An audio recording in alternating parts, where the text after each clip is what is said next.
અમે ઉજ્જૈન થી કાલ ભૈરવ દાદાના દર્શન કરવા આવ્યા છે। ઉજ્જૈન થી થાય છે 5 કિલોમીટર જવું ને કાલ ભૈરવ દાદાના દર્શન અમે કરી લીધા।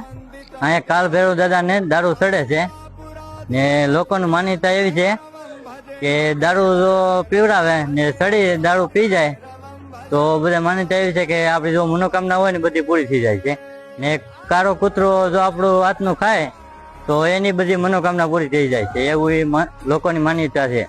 અમે આજથી ઓમ કાલેશ્વર મહાદેવની જ્યોતિર્લિંગમાં અમે જવાના છે।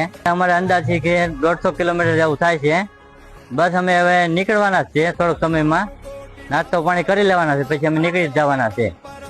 અમારા યાત્રાનો દિવસ છે 10મો ને અમારી યાત્રાનું સફર છે સાસમંદરથી અયોધ્યા ઉત્તરાખંડના 4 ધામ ને 5 કેદાર। જય શ્રી રામ, હર હર મહાદેવ, જય મહાકાલ।